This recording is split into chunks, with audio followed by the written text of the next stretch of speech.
Okay, good morning, everybody. It is the world's first and only dark skinned activist, Rashida Strober, the creator, the inventor, the designer, the architect of the very first platform, hold on, in history for dark skin, known as dark skin activism. All right, let me give you a quick rundown. Back in 1998, I started this thing called Dark Skin Activism, which is the very first platform in history ever created for dark skin. The platform also discusses colorism. It's actually the first platform in history to focus on colorism, what I call darkism, and dark skin discrimination. Back in 98, I was given the opportunity to speak at St. Petersburg College, and I chose to speak about something that nobody cared about. Nobody touched on the big elephant in the room with Black people and dark skin, dark skin. And it came from my burning question, my burning desire. I wanted to find out, why was I treated so differently coming up in my childhood as dark skin? So I created this platform. And the reason why I have to say this is because there's a lot of people out there that have watched my content and have not given me credit. There's a lot of people out there that have plagiarized my work. And so I have to lay it down because this is my legacy of what I actually created. Before there was anybody talking about colorism on social media, before there was anybody talking about colorism on television, I created this lane and gave people the courage to speak on colorism.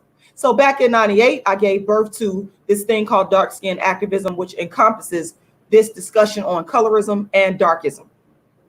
What I began to do is develop it through books, through plays, and through what I call darkism talks. And so I've written subsequently, I have written more books on dark skin than any human being in the world. The books include Darkism, 25 Ways Dark Skinned People Are Discriminated Against, A Dark Skinned Woman's Revenge, How to Be the Hottest Dark Skinned Chick on the Planet, which is the first motivational book written for dark skinned females. Also, my latest book is called Token Dark Girl, the It Dark Girl of the Moment.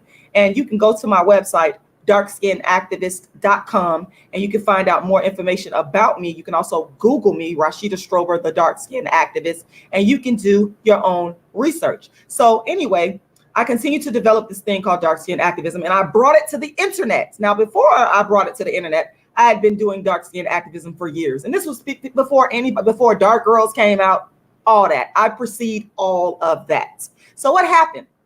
In 2009, I created the first dark skin colorism channel on social media. No one was speaking about this. No one was talking about it. 2014, Tommy Sotomayor got a wind of my work, and he asked me to come onto his platform and talk about my dark skin agenda, which I did. And from that point on, that is really when the Black masses got exposed to my work, because white people had already been exposed to the work of the dark skin activists because I had already appeared on television and I had already been in print media. So white people had already got wind of my work, but the Black masses, they didn't know what dark skin activism was. They thought it was all crazy, just like my family members were, who, when I first started doing dark skin activism in 98, I would go to their houses and this particular person would kick me out because she got tired of me talking about dark skin. So it's the same thing when I brought this new concept that no one ever heard of online, speaking specifically and methodically and only about dark skin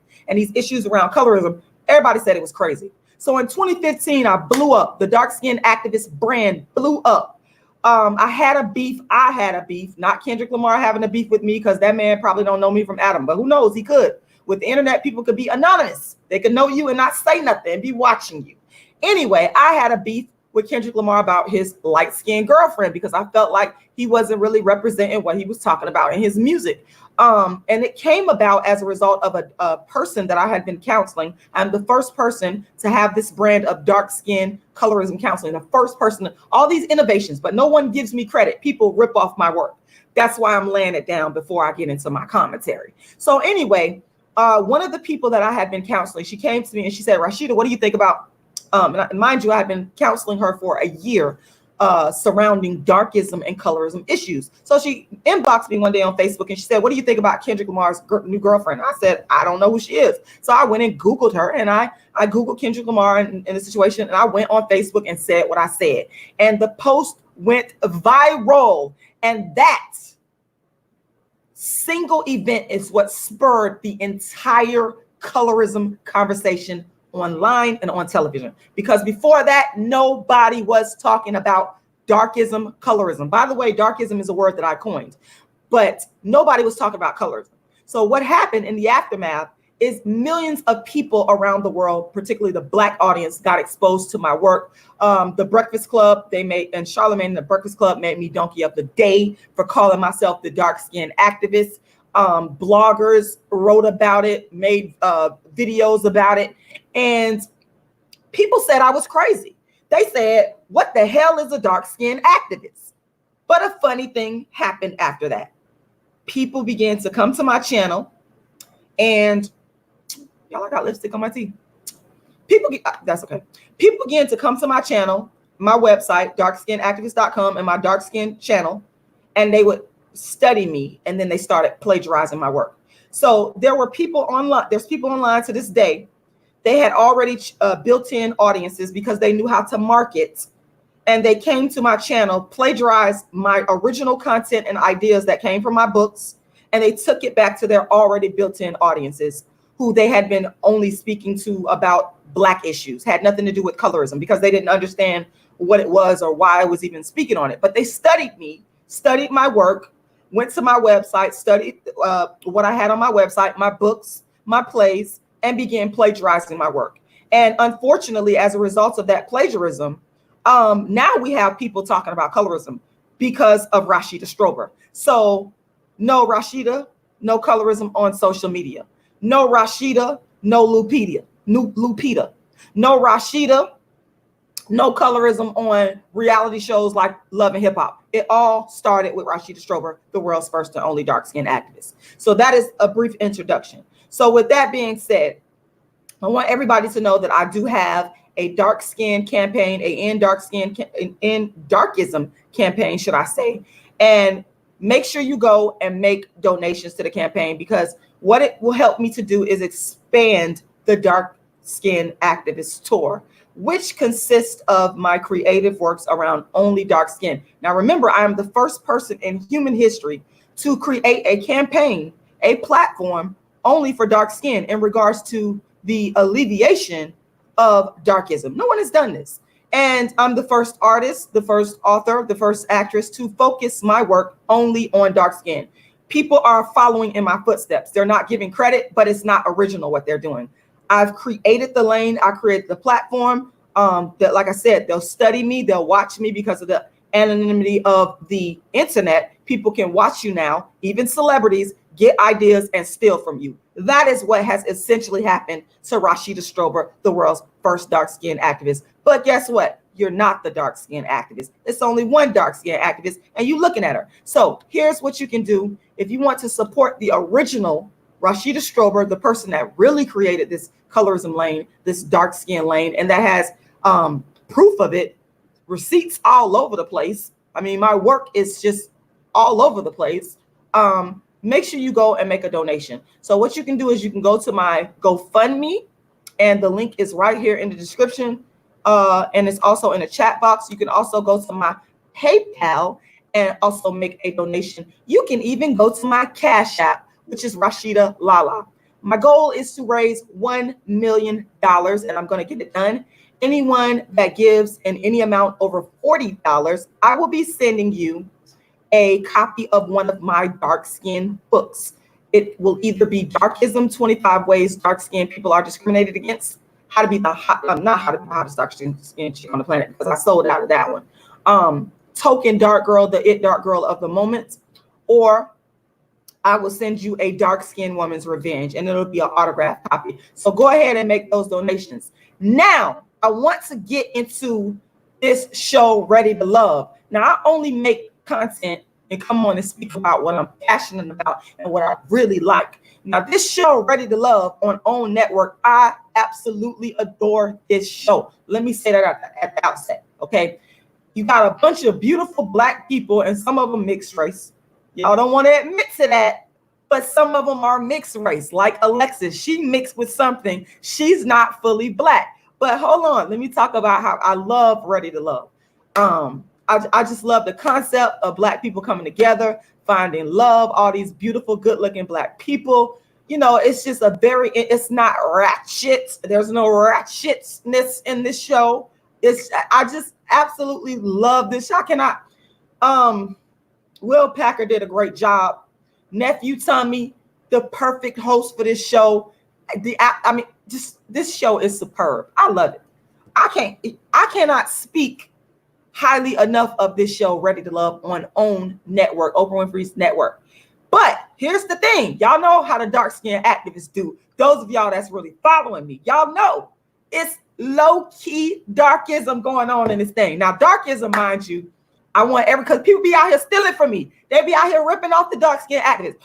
Darkism is a word that I coined or created, and it's also the title of my book, which everybody needs to get a copy of my book. Like I said, $40 or more, get you a copy, autographed copy of Darkism, 25 Ways Dark-Skinned People Are Discriminated Against. But what does darkism mean? Darkism means the discrimination of dark-skinned people in all facets, in all areas of life. I don't care if it's dating. I don't care if it's marriage. I don't care if it's in economics. I don't care if it's in education. Darkism it's a blanket word to encompass the discrimination of dark-skinned people in all areas of life. Okay, so that's the word that Rashida Strober. Some of y'all be calling me Scrone Face Strober, but it's all good. I'm not worried about that. That's darkism too. It's a lot of low-key darkism on Ready to Love, and I love the show to death, but I got to tell the truth. I'm only here to tell the truth. All right, so I'm gonna start out talking about. Let me just say this up front. This is my opinion. Now, there's a young lady on there named Kimber.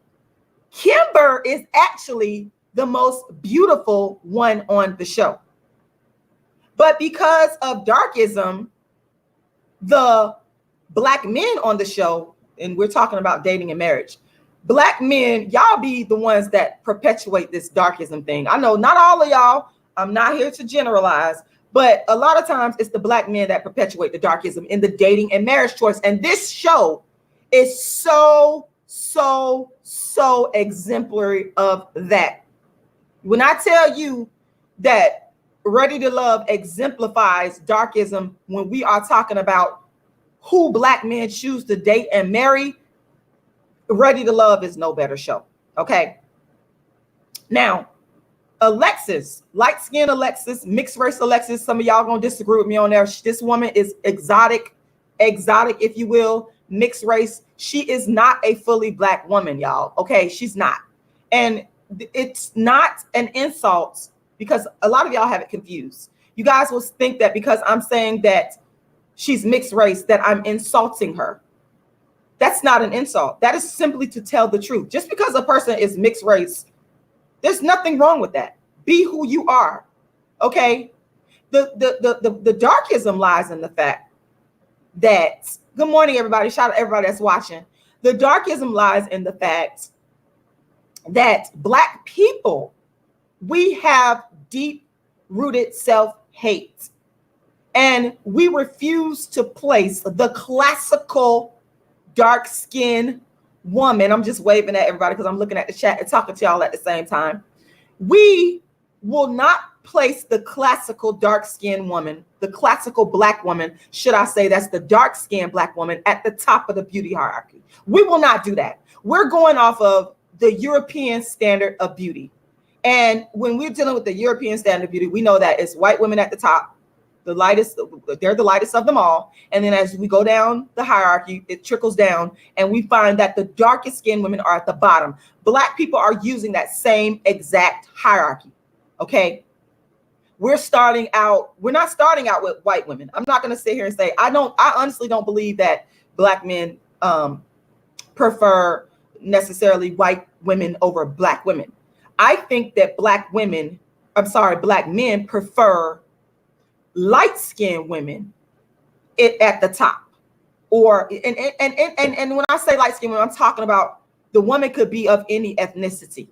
So at the top of the Black man's hierarchy is the mixed race, exotic looking, lighter skinned chick. That's why Alexis is deemed to be the most popular. Her along with Divine, light-skinned Divine, they're deemed to be the most popular because it is indicative of what Black men believe is the most beautiful in the general Black populace. Okay, so we must understand that at the outset. But in actuality, if we were going off of the classical Afrocentric look regarding phenotype, then Kimber, dark-skinned Kimber, and I might do some screen sharing so that you guys can see who I'm talking about. If you have not seen the show Ready to Love, I'm so happy to have everybody here. Good morning, y'all. Good morning. Good morning. They need to have you and me to make a guest appearance. How a power couple looks. Yes, babe, you're right about that. Yes. Y'all, I got some distractions on here. I'm gonna try not to be distracted here. I'm gonna try my best not to be distracted. Okay, so I want to point this out before I go on any further. Y'all, make sure y'all like this video. Make sure y'all share this video, and make sure y'all go to my GoFundMe and make a donation.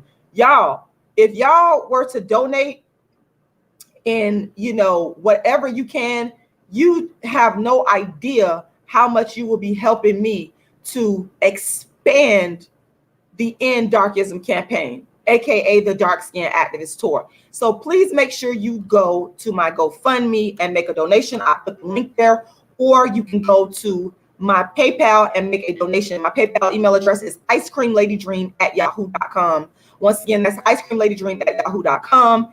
And you can even go to my Cash App, which is Rashida Lala.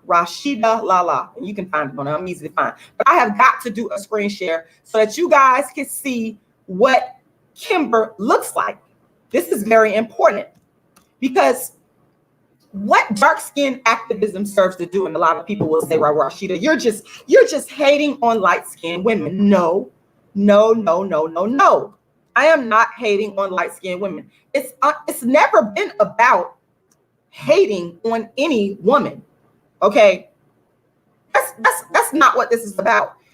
In fact, for those of you that really follow me, you know that I have always said that one of the chief missions of the dark skin activist campaign and, ending darkism is to bring the Black man back to the dark skinned Black woman in balanced numbers.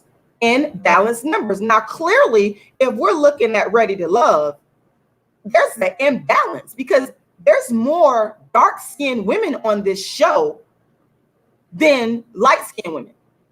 There's more. But guess what? The imbalance is that the men are choosing the light-skinned, good-haired women first. So when I talk about this imbalance thing, people, clearly there needs to be some work done in bringing balance regarding who Black men choose today. So let me share my screen here with you guys. Hold on one second. Give me a moment because I want y'all to see. I want you guys to see how she looks, and I'm going to go onto my phone and look at this from my phone because I'm making sure that you guys can actually see the phone. And I'm going to. This is the cast of Ready to Love right here. I absolutely adore the show, y'all. Like, it's no shade at all. I adore this show, but I got to call out the low-key darkism because we've got to rectify this.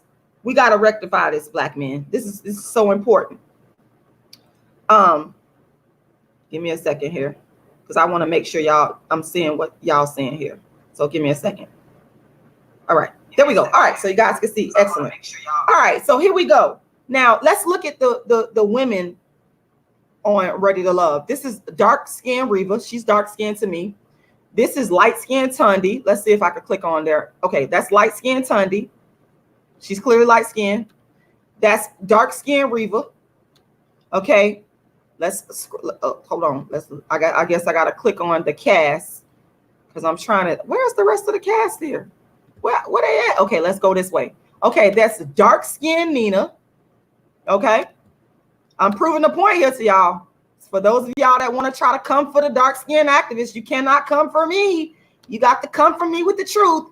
There's a dark-skinned Kimber. Now, this is the one that I said she is actually the best-looking one in my opinion, if we are basing it on the classical Afrocentric phenotype, okay? So let's keep going because I'm proving a point here. This is the brown skin Aisha. She's not dark skinned to me. She's brown skin. Let's keep going. This is light skin Divine. Clearly she's light skinned. Clearly she's light skinned, y'all. Clearly. Okay, let me exit out of that. This is, hold on. Try to get up out of here real quick. I don't know why this keeps doing that.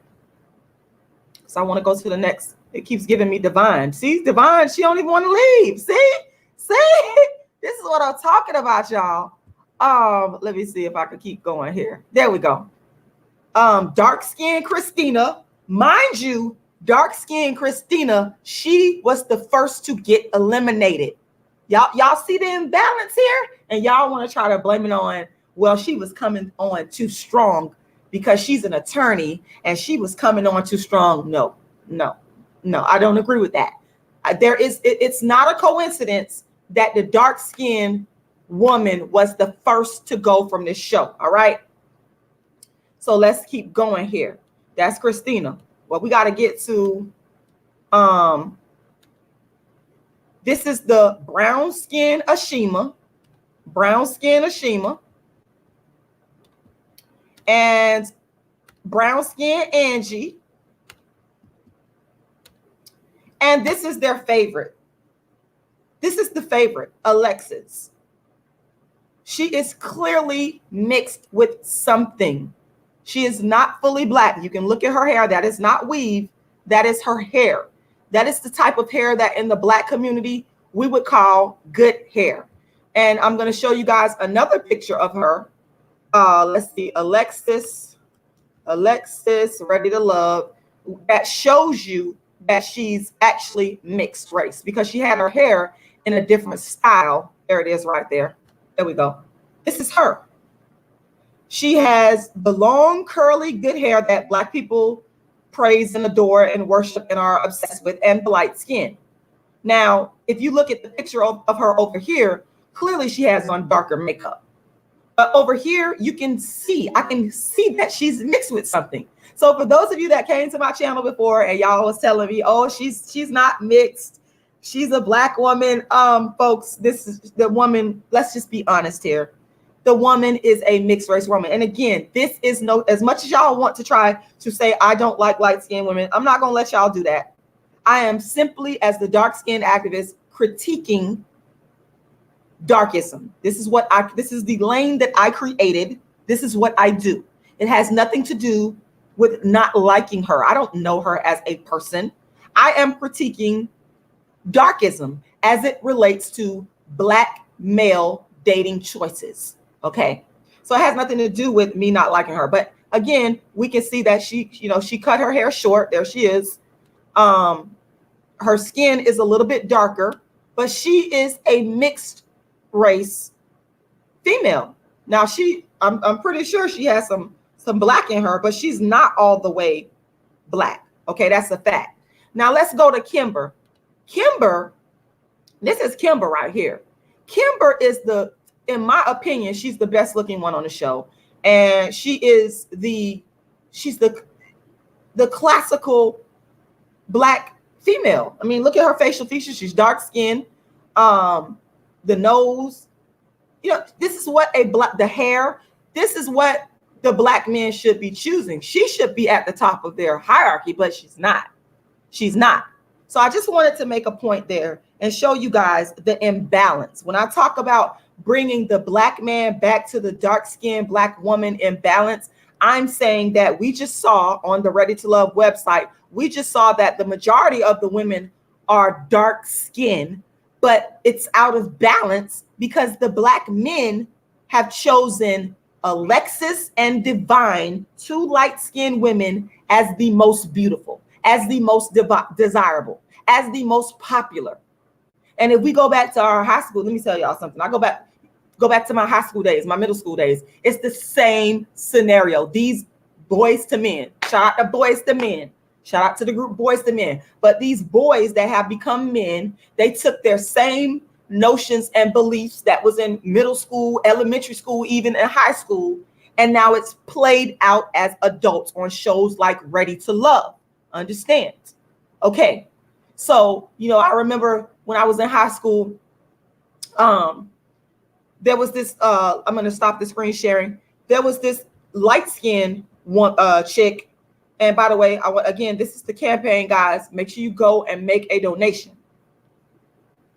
There was this light-skinned chick. I will never forget her, because the Black boys, or young men, should I say, they made you pay attention by choosing her and praising her, and just always giving all the attention to her, so you cannot help but notice what was going on. And this particular chick was not attractive. Okay, Alexis is attractive. This particular chick was not attractive, but all the Black boys was just like all over her. Okay, and again, all I'm doing is seeing on television my high school years and middle school years and even my elementary school years played out. That's all I'm seeing. That's all I'm seeing here. Okay, so let me get into the light skin date. That's what I'm gonna call it, the light skin date that took place between London and Alexis. Okay. And the reason why I titled this particular live Light Skin Pretty Girl Problems is because all of her problems as a light skinned female, she started to discuss. And when she started talking about these problems, two things popped up in my mind. Number one, I already knew that sometimes it's what people don't say. It's what they don't say. I already knew that she was probably, more than likely, even though she didn't say it, I hypothesized, I made the assumption, I inferred that she was probably talking about darker skinned females. So when London and Alexis, they started talking about their childhood, and she started talking about the issues she had growing up, she talked about her words that she used was a jealous aura that was around her. There was a jealous aura around her. She said that she was the pretty girl, and that there was a jealous aura around her, and that sometimes she had to fight. And like I said, when she said that, and she even talked about being in and out of juvenile detention center and all that kind of stuff. And again, this is not to diminish her experience, but this is to critique this from the dark-skinned activist point of view, looking at it in terms of darkism. Okay, so this jealous aura, this pretty girl thing, and getting into fights, these are all light-skinned pretty girl problems, light-skinned pretty girl problems, light-skinned pretty girl problems. Okay, and I immediately knew that she was more than likely talking about the chicks that was jealous of her was the darker skinned ones, whether they be the darker brown skinned ones or the dark ones like me with the nappy hair. Because we all know that dark skinned women are jealous of light skinned women and their good hair. We all know that dark skinned women want to be just like the lighter skinned women and get the attention from the men. And so then we say, how did all this jealousy come about? The jealousy comes about, I don't think, because just think about this. If we take the men out of the equation, you just got two, and I know this for my own dark-skinned daughter, and I know this for myself because I had light-skinned best friends growing up. People copying my life story, watching my videos, lying, talk about they got a light-skinned best friend. Well, honey, I got a real light-skinned best friend. I got a real light-skinned best friend.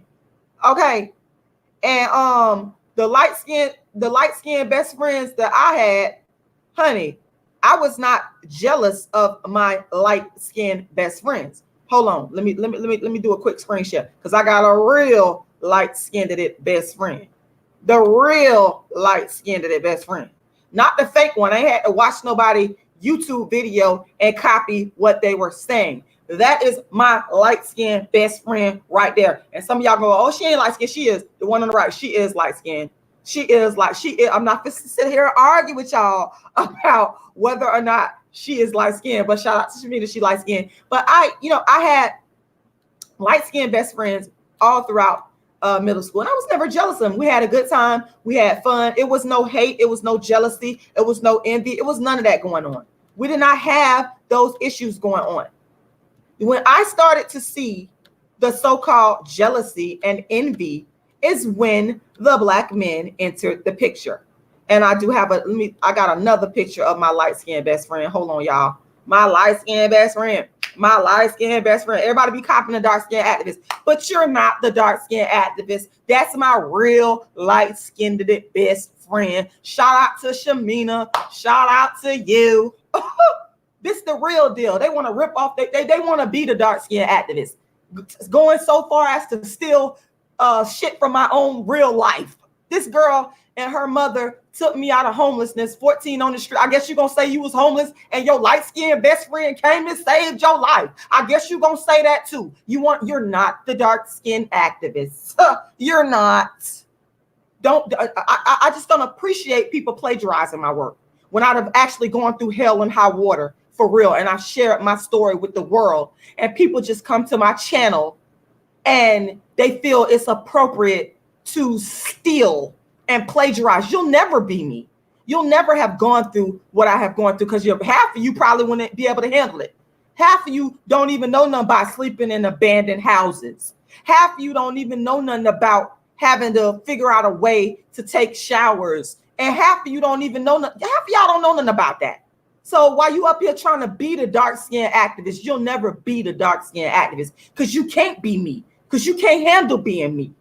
Moving right along. Shout out to my light-skinned best friend and her beautiful mother, Vita, who took me off the streets and helped me to get my GED. And eventually I got a master's degree. And I just want to say that without my light-skinned best friend and her beautiful light-skinned mother, I would not have gotten to the level of success regarding pulling myself out of homelessness, getting an education, getting myself together. I'm gonna always love and respect y'all for that. So I just had to, I had to take that little detour right there. But here's the thing, people. Here's what we have to understand is that when the men steps up in this thing, that's when the jealousy started to come about. That's what I noticed. When the men stepped up into this thing, when the boys and the men, but at first they were boys, of course, when they stepped up into this thing, that's when you started to see the jealousy. Because, I played with my light-skinned best friends. We had a good time. It wasn't no fighting. It wasn't no arguing. It wasn't none of that. I mean, me and Shamina, we did. We did have all the brawls. I ain't gonna sit there and say no lie. Get that lipstick off on you. Anyway, we did, but that's a whole nother story. But overall, the point that I'm making, there was no jealousy and envy and all that stuff going on. So what happens is when the men come in the picture and it's time to get your date on, it's time to, get your marriage on, get your relationship on, it's the men that start to come in and create these divisions by propelling the light-skinned girl above the dark-skinned girl. They'll start to pick her. They'll start to tell you things like I had this one dude tell me, I don't usually date no dark-skinned chicks. He gonna, and I'm looking at him like, oh my God, oh no, this motherfucker didn't tell me that. He said, telling me it was what that song was. What that's with Mr. Cheeks. I'll never forget it. It was Mr. Cheeks. Mr. Cheeks spin it around. Let me see, whatever that song is. Dang, what's that song called? I cannot remember the song, but me and him, we was like kind of hugged up dancing to the song. And he was real cute. I ain't gonna lie. He was tall, lighter skin. He was my type. I mean, dark-skinned men are my type too. Y'all gonna try to misconstrue everything I'm saying here, but he was one of my types, should I say. And we was having a good time. And one of my buddies introduced me. It was his cousin and blah, blah, blah. And this gonna tell me, oh, I usually don't date light-skinned or dark-skinned chicks, but daughter, I'm like, what? Child, he should have never told me that, because when he told me that, guess what? Ignored the text, ignored the calls, I even ignored his cousin was trying to get in contact with me for him. I ignored all of it. You're not gonna sit up here and tell me that you don't normally date dark-skinned chicks as if I'm some type of back burner bitch. You understand? That's not gonna happen. I'm not gonna ever be second. Ever. And so I cut him off. I cut him off cold turkey. So, the thing is, when these men step up in the picture and they begin choosing who they want to be with, they're the ones that start to create the sort of animosity. And we saw this even with Nina on the show, dark-skinned Nina and light-skinned Tandy on the show Ready to Love. I can point out so many examples of this with no problem. Okay, it went down between dark-skinned Nina and light-skinned Tandy because Nina liked Mario and Mario did not like Nina. Let me do the screen share. Because I got to show y'all. I want y'all to see these people so y'all will visually see what I am talking about. Let's get off Alexis for a second. Because Alexis, your light-skinned pretty girl problems is what has brought all of this up. So let me go back to the little cat fight that in the light-skinned, dark-skinned cat fight that ensued. This Mario right here. That's Mario right here. Okay. Mario, you are a prime example of what I mean when I say black men, y'all are creating the darkism and the light-skinned pretty girl problems. The light skin. Watch this. This man right here, Mario, was at the center. He was at the center of this light-skinned, dark-skinned cat fight between dark-skinned Nina. Because if you watch, I believe it was the first episode, clearly she had her eyes on Mario and she let him know, she let it be known, but I could see that he kind of really wasn't interested. That was my own take. And I was right because guess what? He chose a chick that he was not even at the beginning. He said this out of his own mouth. He chose a chick that he wasn't interested in initially.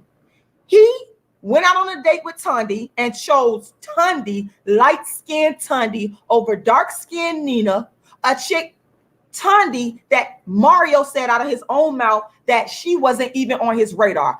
But you still put the light-skinned chick above the dark-skinned chick. So what happened?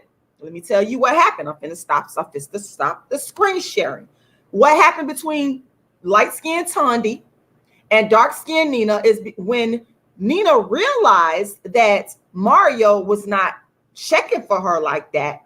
When she realized that he was more into Tandy, her and Tandy ended up getting into it. But I will say that I do feel like Tandy did start it, but it was already this underlying, I'm upset about Mario choosing her over me. It was an underlying kind of thing going on with Nina, even though she wasn't saying anything. And it only took one thing for her to pop off. And I like Nina. I think she has a great personality. I like Tandy. Okay. I like them both. But here's what happened. Tandy told Nina, she called her a snitch. And that's all it took for that anger and upsetness to come out regarding her feeling a type of way about Mario, the man she liked, choosing light-skinned Tandy over dark-skinned Nina. This is my interpretation, y'all. And then they started arguing. And Nina was like, I'm from Detroit. And she was letting her know, hey, I'm ready to get it down. Y'all go watch. It's right there. And Mario, let me tell you what he did. This is what a black men in their darkism. They always choosing the light-skinned chick over the dark-skinned chick. Y'all create these problems. I feel like Mario, you created that problem. You exacerbated it. And I know this is the show Ready to Love. But the thing is, black men bring their darkism to everything when it comes to dating and marriage. And this is the thing. He brought this darkism element by choosing this woman, this lighter skinned woman that wasn't even on his radar, over the dark skinned woman. And so Mario exacerbates. He could have just kept it quiet. He didn't have to even say nothing. I feel like he exacerbated the jealousy, or if you want to call it jealousy, or the anger, whatever that was going on between dark skinned Nina and light skinned Tandy. He exacerbated that because here's what he said. He told Tandy, you should have just came over here and sat by me. He was kind of just like flirting with her and letting her know that you the one I'm choosing, you the one I'm picking, while disregarding, again, it's what you don't say, while disregarding Nina. He wasn't even trying to like calm Nina down and kind of like have empathy with what she was feeling. He was worried about light-skinned Tundi. And so here's the thing, Alexis. When you started talking about what I call your light-skinned pretty girl problems, who do we have to thank for that? We have, when you talked about the jealousy, the jealous aura around you, the fights that you had to get into, we have our Black men to thank for that. Because as soon as they step up in the picture and they start picking you over the classical dark-skinned woman, the real Black woman, here's what happens. Do you expect for there to not be any jealousy and animosity? Some women are going to just keep it moving and they're not going to be upset. They're going to be like, okay, there's plenty other men out there for me. And some women, they're going to get mad and they're going to want to fight. That's just what it is. That's just what it is. I thank God. And I will say this to all dark-skinned women. Shout out to everybody that's watching. Shout out to everybody that's watching. I will say, if you experience this, here's my advice. If you experience a situation where a Black man comes up in the situation and there's a light-skinned chick and you dark-skinned and they decide that they're going to choose, just walk away. Bye, bitch. Goodbye. And you ain't got to say that to them. You ain't got to curse. But y'all know what I mean. Just walk away. Just exit the building. Let them have her. Don't fight. Don't go through the motions. Don't argue. Don't do none of that. Let them keep it moving. Because here's what tends to happen. And I know this from experience. Okay. I know this from experience. I'm just keeping it 100. They come back to Black. This is what they do. Let them come to you. Let them come to you. Do not fight over these men. If I was Nina and I seen that going down, I get quiet. You ain't gonna know what I'm thinking. You can do your do, but I get quiet. I sit back, watch and observe, let you do you, and I'm gonna get real quiet. Silence is a weapon, especially up in these situations. I wouldn't have said one word. I wouldn't have argued back with this chick, because here's the thing.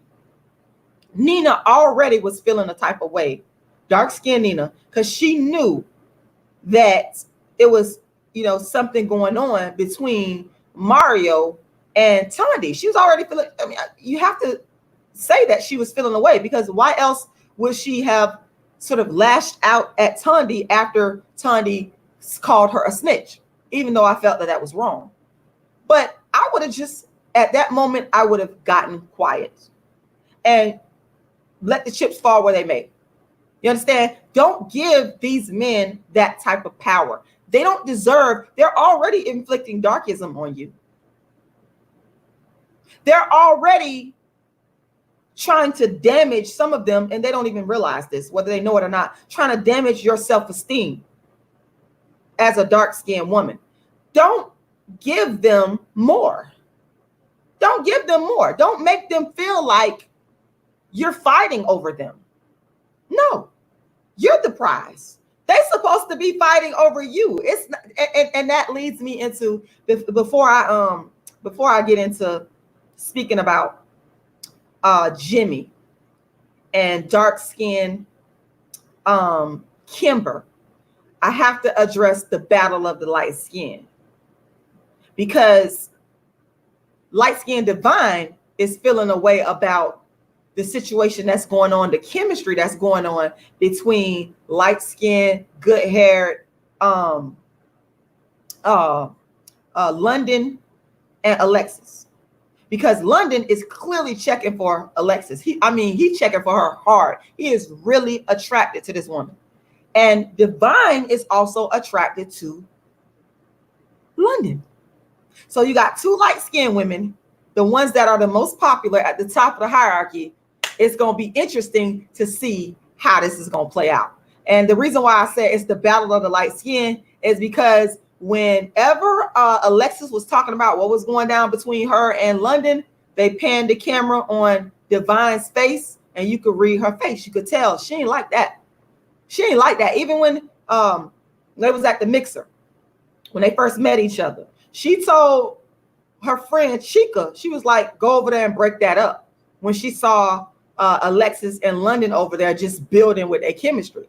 So this is going to be, I feel it's definitely going to be the battle of the light skin. It's definitely going to be the battle of the light skin, because they're going to be fighting over, and I kind of don't think, I don't think that Alexis is going to necessarily have to fight.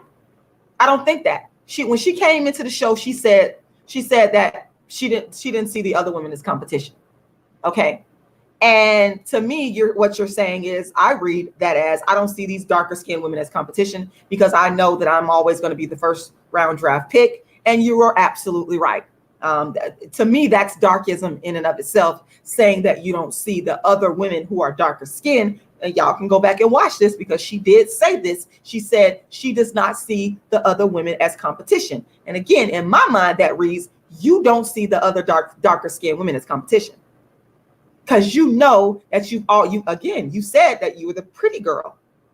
You know that these black men are going to put you up on a pedestal. So your only competition, your only real competition, is going to be Divine, because both of y'all is light skinned, and both of y'all was voted the most popular on the first show. All the men was after y'all. So it's going to be the battle of the light skin, the battle of light. So it's going to be very interesting as I watch this show to see how it plays out between light-skinned Alexis and light-skinned Divine, who is going to get the heart of London. Okay, so low-key darkism all over the place. Low-key, that was low-key darkism, Alexis. That was low-key darkism. I can't let that slide. When you said you did not see the other women who were darker skinned, and you didn't use the words darker skin, but you said you did not see the other women as your competition. Yes, that's an issue. That's an issue.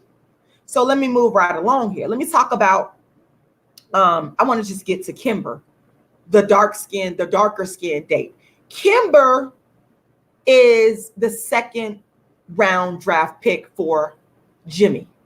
And you cannot do that, Kimber, because here's why I know this. There was a date that Alexis was supposed to go on with Terrell, one of the other guys. And Jimmy had actually showed up on this date. And Alexis basically canceled. She said something about she was being sick. And Jimmy, you could tell he was upset about it. He was like, she always making excuses. She this, she that. And so he ended up going on a date with Kimber. And he said something, I'm paraphrasing. He said, I'm off of the Alexis show. I'm done with the Alexis show. So basically, because Alexis was not showing interest in him, he went to his defaults, dark-skinned Kimber. And I have a problem with that. That's low-key darkism. So because the light-skinned chick don't want you, the light-skinned chick turned you down, the one, he actually gave her a heart. He gave her a little heart. Now you're going to default to Kimber. Now you're going to give Kimber some attention. And I'm saying, I'm looking at this and I'm saying to myself, Kimber, don't do it. And I can tell she likes him. She definitely, they kissed each other and everything. There's chemistry there. But the problem is, this man has said that, you know, Alexis was his number one. That's who he wanted. And now because she don't want him, he's coming to you. We have got to stop this dark-skinned women. We cannot allow ourselves to be second best. We cannot allow, because the truth be told, like I told y'all before, Kimber is the most beautiful one of them all. Okay, let me screen share again, because I want y'all to again see who I'm talking about. She's the most beautiful one of them all. But because, where's she at? There she go. And here's Jimmy right here. This is Jimmy. Jimmy wanted Alexis. Jimmy wanted Alexis. But Alexis did not want him.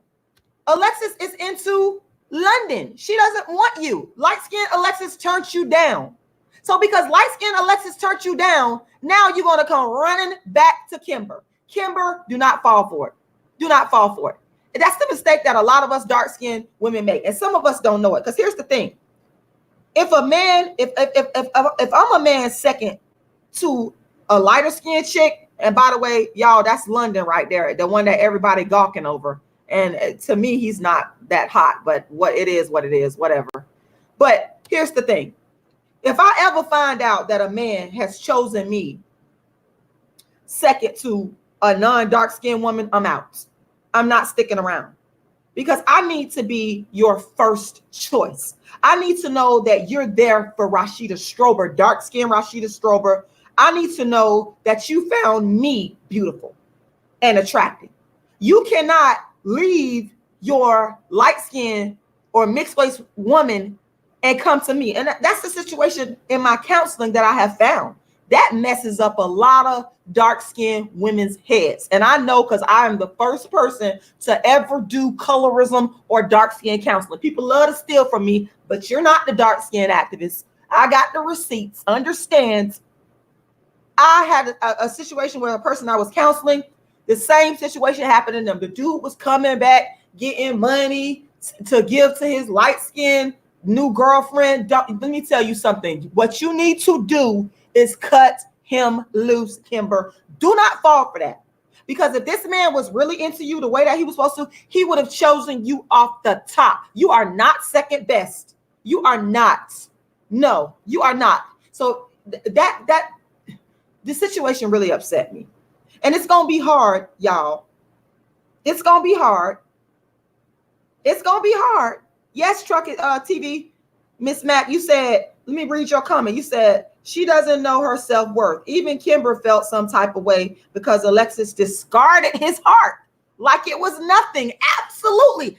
That's that light-skinned pretty girl privilege. We talked about her having Alexis having light-skinned pretty girl problems, but therein lies the fact that she also has the dichotomy here.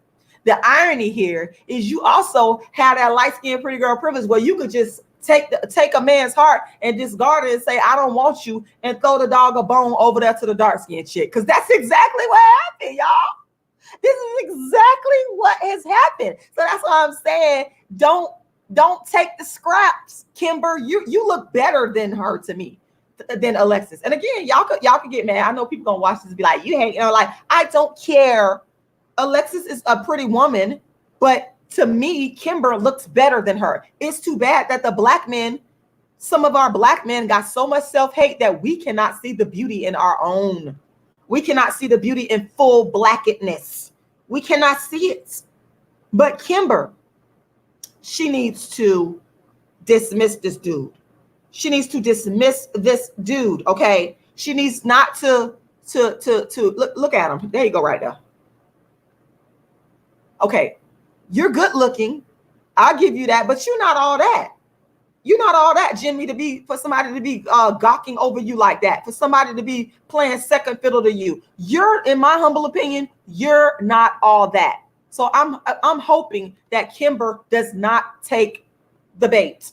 I know this is a show Ready to Love. I know that they want to be in the final, but if it has to come at the cost of your own self-respect, then why do it? I got a big problem with that. Real quick, I want to encourage everyone to go ahead and make a donation to my GoFundMe, my End Darkism campaign. The money goes towards expanding the Dark Skin Activist Tour, which consists of my creative works, namely A Dark Skinned Woman's Revenge. Okay, so please go and make a donation. Anyone that donates $40 or more, I will send you a wonderful copy, autographed copy of my book. One of my books, Darkism. You'll either get Darkism, 25 Ways Dark-Skinned People Are Discriminated Against, or you'll get A Dark-Skinned Woman's Revenge, which is the book version of the play, and it's excellent.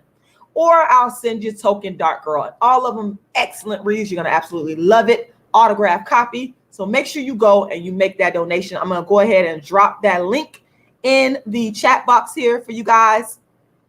And I encourage you to make sure you like the video. Make sure you share the video. I want to appreciate everybody for taking the time to watch, because, I'm so passionate about ending darkism. And I'm so, like I said, like with this show, like, believe it or not, I'm torn because I just love seeing all these beautiful Black people together. But I want the men to stop practicing darkism. Stop. Why would you dismiss all these other beautiful Black women and discard the only person that I don't see doing this, which leads me into my next date that I want to talk about, is the dark skin dates. The only other person I don't see doing this, I don't see Carrie doing this. I gotta give Carrie credit. I gotta give this Black man credit where it's due. He is not exhibiting darkism, okay? He's not. Neva, dark-skinned Neva, was his first choice. And he is really into, you can clearly see that this is a Black man that is truly into Black women that look all the way Black. That's not mixed with anything. Okay, so I just want to say, shout out to Carrie. Let me see if I can pull his picture up so you guys can see how he looks. Ready to love. Give me a second. Carrie. And Carrie, he did something that was very nice. He created, I don't think he was doing this on purpose. I mean, of course, this is Rashida Strober, dark skin activist, reading into all of this. He created the dark skin dates because what he did was he invited dark skin Reva. He invited dark skin, who else was it? Dark skin Kimber and dark skin Darren. He invited them all over to his house. I'm going to share the screen with you guys again. He invited all of them over to his house for a date. And I call it the dark skin date because everybody that was there was actually dark skinned. And I just really appreciate him for not practicing darkism. Okay. Let me let you guys see. So Darren is not Darren, but Carrie. This is Carrie right here. Okay. I want to appreciate Carrie for not practicing darkism. And Carrie's, his top pick from day one is a beautiful dark-skinned woman, Reva. This was his top pick from day one. So I want to applaud him for that because he did not jump on the bandwagon with all of the other Black men who was going Reva, who was going Alexis Divine, the two light-skinned women. He actually appreciates the beauty of, even when Reva was the first woman to arrive. And I remember, and I was watching closely. And who was there at first? Reva was the first to arrive. London is not on here. But London, the one that a lot of the women seem to like, he kind of gave her like a once over and was like, you all right, but I'm looking for something better. You understand? I was looking at him like, how could he kind of look at her and discard this beautiful Black woman? It doesn't make any sense. So that's why I said I want to appreciate Carrie because he is the only one that I really could see that's not exhibiting darkism. And I will say that Darren, who was also invited to the dark skin date, along with Nina, she was invited to the dark skin date at Carrie's house. This is Carrie who initiated it. But I will also say that Darren, to an extent, his darkism is kind of low key. It's very low key. And I'm really kind of grappling with myself to figure out, is Darren a darkist? Because here's the thing. He seemed to show genuine interest in Nina, dark-skinned Nina, at the dark-skinned date. They were sitting on the couch talking, and he was letting her know that, hey, I am interested in you.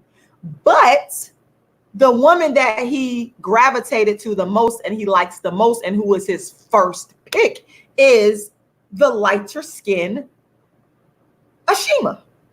So, the thing with Darren is he wasn't like rude about it. He's not like, his attitude is not, mean or nasty. It's kind of just like low key. He's like more respectful. So Darren and Carrie, I appreciate them a lot because I don't really see them exhibiting this overt type of darkism that I see the other men exhibiting. And I can appreciate that. I can really appreciate that. So it's going to be interesting to see who dark-skinned Darren picks. Is it going to be the darker skinned Nina? And she's very beautiful here. And I think they make a good match. Or is it going to be the lighter skinned Ashima? That remains to be seen. Now, moving along, I want to talk about a little bit about I call it the brown skin date. And that's brown skin Aisha, who went on a date. Actually, she asked brown skin Brent, she asked him out on a date. Now, I kind of do feel a way about Aisha. First I was, I give everybody a chance, but I didn't like the fact that Aisha, what she basically did is she kind of bogarted a conversation that was going on between Brent and Angie. Let me see if Angie is on here.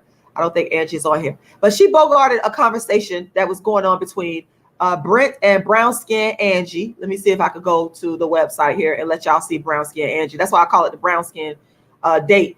And she basically kind of, in a way, forced a date on Brent. Brent did not ask her out on a date. Brent was over having a conversation with brown skin Angie. And there she is, brown skin Angie. And Aisha comes over and she kind of just rudely bogarts the conversation. And I thought that was just very rude because, again, I don't care what color you are. I don't care if you're brown skin, light skin, dark skin.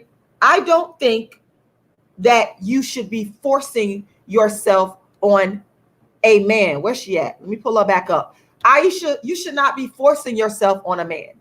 And I understand you're there to find love, but I don't know. To me, I'm just a respectful person in that manner. Like, I'm not a home wrecker. I'm not a boyfriend, girlfriend wrecker. I respect what's going on between a black man and a black woman, because I'm all for black love. And if I see that somebody got chemistry going on between, so I'm gonna let that man come to me, because that man will let you know. If another female comes up to him and she all up in his face, he might oblige her, but trust and believe that man gonna choose and pick who he want to choose at the end of the day. That's why, it's never a good thing for a woman to force herself on a man. And I felt like that's what Aisha was doing. And yeah, you got the date. And Britt, to me, was kind of like low key about it. It's like, okay, he sees this woman coming up on him. She's good looking and whatnot. It is a show where we're supposed to mingle. So he played along. But I just thought that it was very rude of her to just pull up on Angie in the middle of her talking to Brent and just interrupt everything. She rubbed me the wrong way like that, and I just did not appreciate that. Like, I could see if he was showing interest in her in some type of way, but he wasn't at that point. So that was my problem with her. But yeah, it's never a good idea to pull up on a man like that. And the last date I want to talk about, and this is, again, a clear-cut case of darkism, people, is the date that Terrell had with dark-skinned Reba. And I got a screen share because I want y'all to see how these people look. The date that when the words came out of this man's mouth that Reba was in his bottom, it was over from there. It was over. And let me screen share with y'all again. Because if a man is telling you to your face, if he has the audacity to tell you to your face, because see, he could have been a gentleman about it. Like Darren, like I said, I can't really get on Darren too much because he wasn't an asshole about it. But this guy, Terrell right here, went on a date with dark-skinned Reba.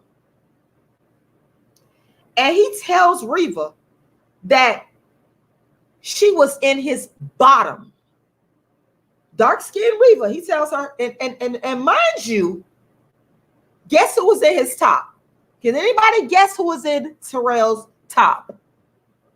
Light-skinned Alexis. Okay, there she is. Light-skinned Alexis. There's a couple of pictures of her. For those of you that want to argue that she's not light-skinned, she is. She just has on darker makeup in some of these pictures, but she's light-skinned. Okay, she's light-skinned. This guy Terrell, he tells dark-skinned Reba that she was at the bottom. At that point, the date would have been over. See, Reba was being, I think she was being a good sport about it. I think she was being cordial with him. She was being a nice woman. But I wouldn't have been nice to him. Because like I told y'all at the beginning of this, light skinned dude I was call myself getting ready to date, whatever you want to call it. When he told me that he don't do dark skinned chicks like that, but you know, he gonna deal with me, I left. It was over with. I was done. It was a wrap. I didn't argue with him because I don't do all of that when it comes down to when I find out that a man is not checking for me and feeling me on that level, on that queenly level that I'm supposed to be on. It does not take me months or weeks or years to figure out. I'm out immediately. And this man brought his ass up into this woman's home, into her sanctuary, and you insulted her by telling her you could have kept that to yourself, Terrell. And I'm actually glad, and I actually found him to be attractive. I did. And I thought he was nice at the beginning. But I'm glad they got rid of you, because that was probably by far the most rudest comment. Now, I thought the actions of Mario towards Nina and Tundi, in terms of him blatantly picking Tundi over her and telling her, oh, you should have sat. I thought that was rude. But I think, Terrell, you took the cake, because you told this dark-skinned woman to her face that she was at the bottom. She handled it with grace. Yes, she did. But that's just the epitome of rudeness and darkism that some of our men will exhibit towards dark-skinned women. At that point, she should have just got up. Thank you for your time, opened the door, and dismissed his ass. He would have been out of my house. There's no way in hell you finna come and tell me that I'm at the bottom. You didn't even say I'm third. You didn't say I'm second. You didn't say I'm fifth. You said, Reva, you told her to her face that she was at the bottom. Folks, that's darkism. That's an insult. And for you men out there, let me give y'all some advice. Shout out to everybody that's watching. If you don't like a dark-skinned woman, if you don't feel that she's beautiful, if she's not your type, if she's somebody that you would not normally date, what you need to do is have some respect and some class about it.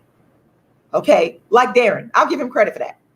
And I'm not saying that he doesn't really like Nina, but what I'm saying is his mannerisms was respectful to where if he chooses Ashima over dark-skinned Nina, I wouldn't be like so upset with him, because with him he's very respectful. This dude Terrell, you can't be disrespectful with your darkism. It's a way that you could go about it. You understand what I'm saying? To where you're not, because you don't know what level of self-esteem that dark-skinned woman is on. You have no idea. So what I'm saying is have some tact. Don't be nasty. Don't be rude. Don't be mean. Have some tact. He didn't even have to tell her that she was at the bottom. He didn't have to tell her that. He could have kept that to himself. Like, when I seen that, I was done with him. Like, every good thing that I thought about him, I was like looking at his facial features. Like, he got big lips, handsome. That's it. Complete and total turn off. So that was the thing that really kind of like, oh my God, this guy is like, he has zero tact. I see why you by yourself in a way, because you need to learn some tact when dealing with women. You really need to learn some tact. And that he just rubbed me the wrong way, y'all.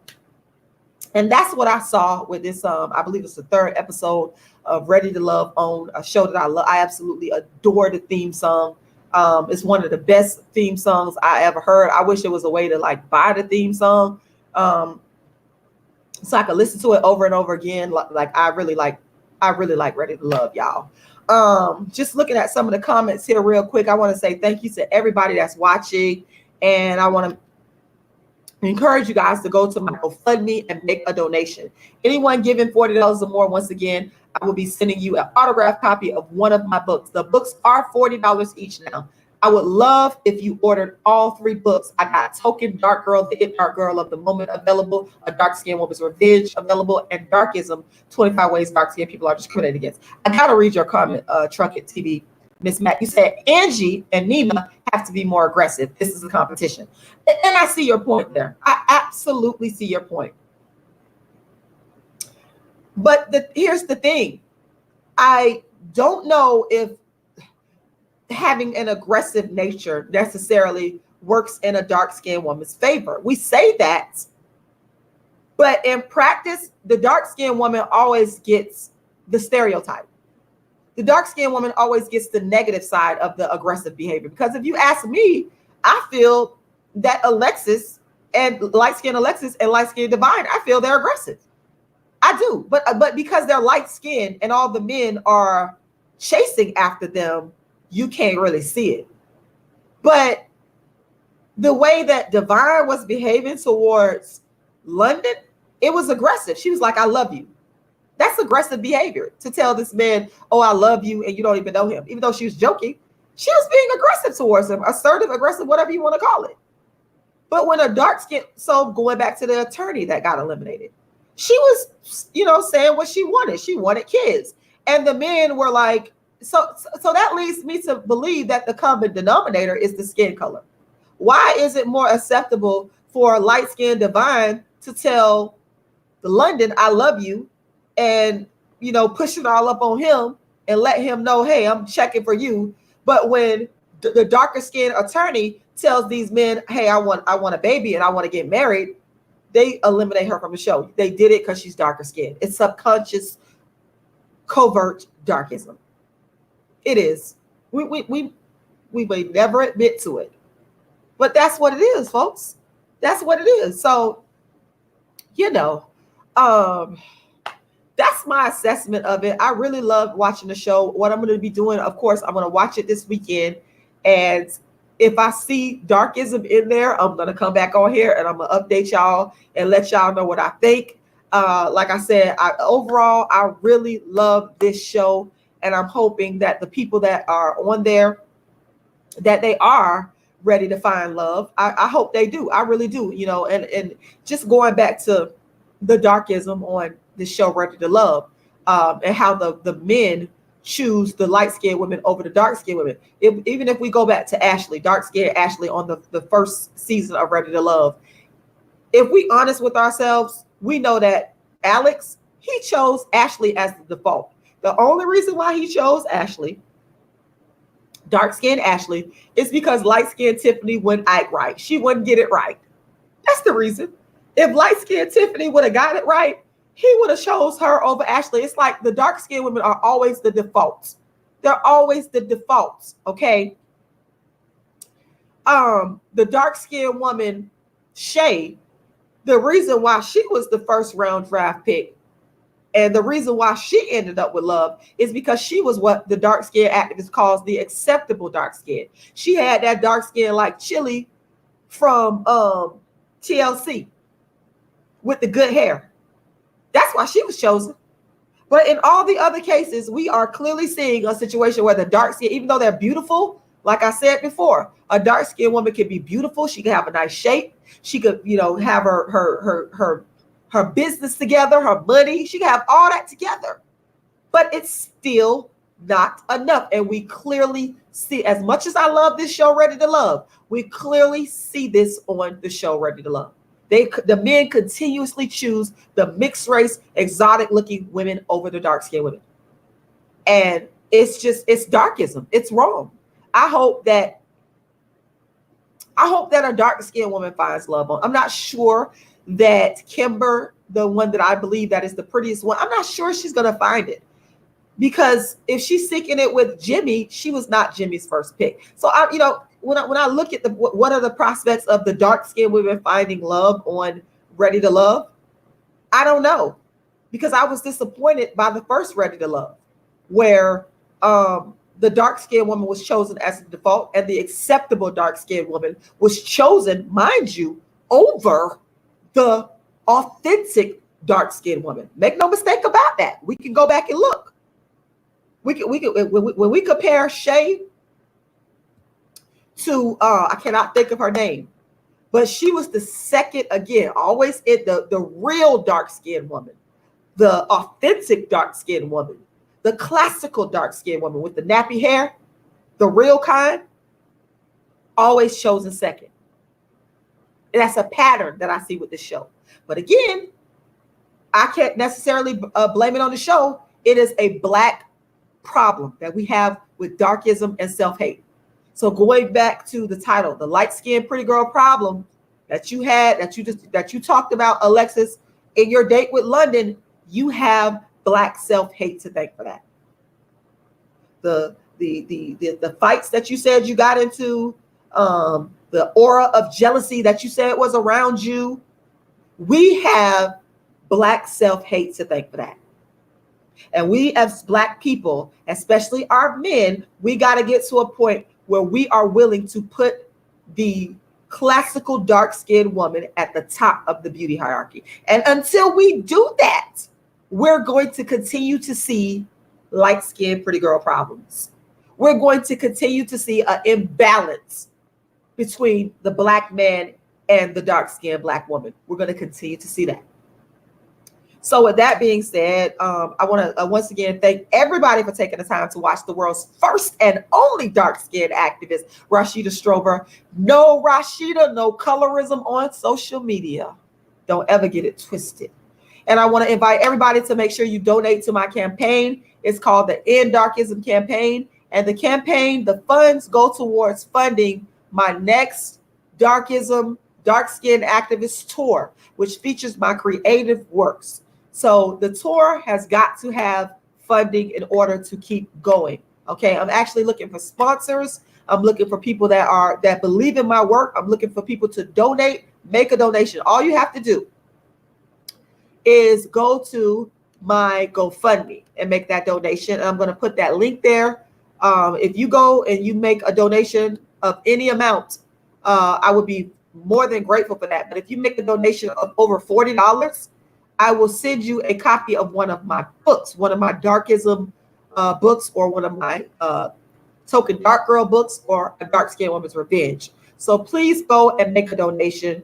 I want to get this thing kicked off, but it needs funding. And when I do get the funding to produce the next show, I will be letting you guys know where you can purchase your tickets. It will also be pay-per-view live stream, which means that anybody, anywhere in the world, you will be able to watch the show live from the comfort of your home. But again, the tour needs funding to keep going.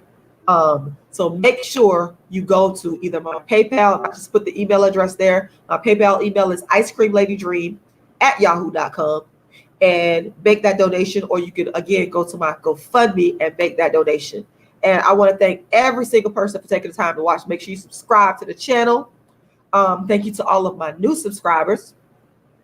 Make sure that you hit the notification button. You might want to hit it right now, because some people have told me that they have not been notified when I go live or when I release a video. So what you have to do is make sure that you hit the notification bell, and then you will be notified. But also make sure you subscribe. And thank you so much for taking the time to watch. I cannot wait to watch this latest episode coming up Saturday on Ready to Love and see what I see, because I got my own predictions in my head of who gonna end up together. And I'm just like, I can't wait to see how this suspense to play out. It is the world's first and only dark-skinned activist, Rashida Strober, the creator, the inventor, the designer, the architect of the first platform in history for dark skin, known as Dark-Skinned Activism. And I will talk to you guys again soon. I'm out.